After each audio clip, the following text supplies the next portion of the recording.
গত এক মাস ধরে টানা নিম্নচাপের প্রভাবে জেলা জুড়ে চলছে অবিরাম বৃষ্টি, আর তারই ফলে বারংবার জলের তলায় চলে যাচ্ছে রগড়া থেকে ঝাড়গ্রাম যাওয়ার পথে ডুলুং নদীর ওপর অবস্থিত গোয়ালমারা কজওয়ে। ফলে গোপীবল্লভপুর ২ নম্বর ব্লকের একাংশের সঙ্গে ঝাড়গ্রাম শহরের সড়ক যোগাযোগ কার্যত বিচ্ছিন্ন হয়ে পড়েছে।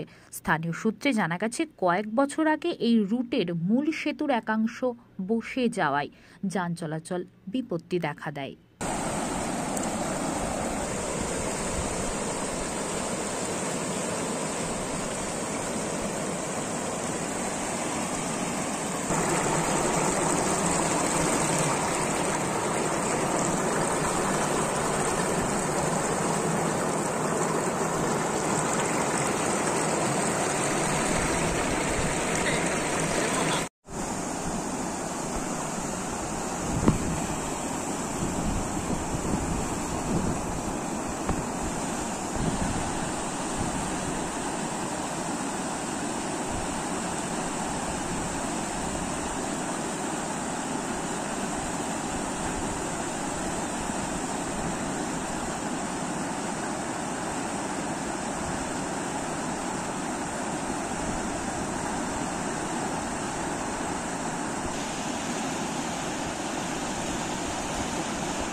যোগাযোগ বিচ্ছিন্ন ঝাড়গ্রামের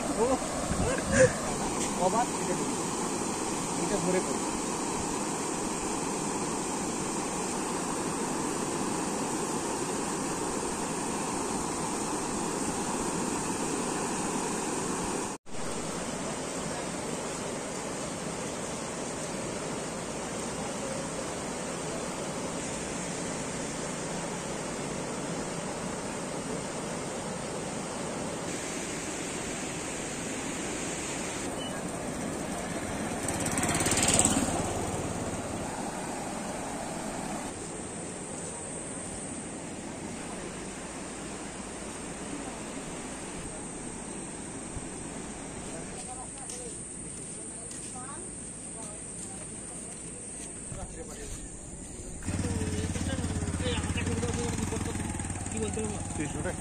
আমার নাম মানিক পাত্র।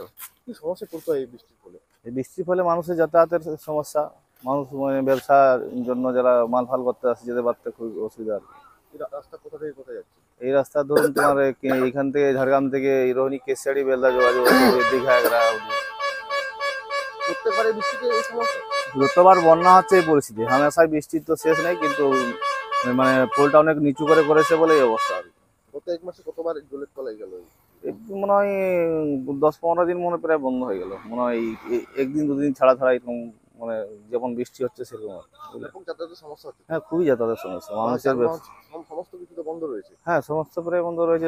ব্যবসা কোনো এইখানে তো এমন পরিস্থিতি যে মানে এই পোলটাতে যদিও যাওয়া যেত, কোনো টোটো মোটো ছাড়ছে না। টোটোগুলো গেলে মানুষের টুকটাক যে প্যাসেঞ্জার বসে ফেরাতে পারবে সেরকম খুবই অসুবিধা আর কি। আপনার নাম? আমার নাম মানিক পাত্র। কি চাইছেন আপনারা? আমরা চাইছিলাম যে এইখানে মানুষের যাতায়াতের সুবিধা যাতে হয়, সেই হচ্ছে ব্যাপার আর কি।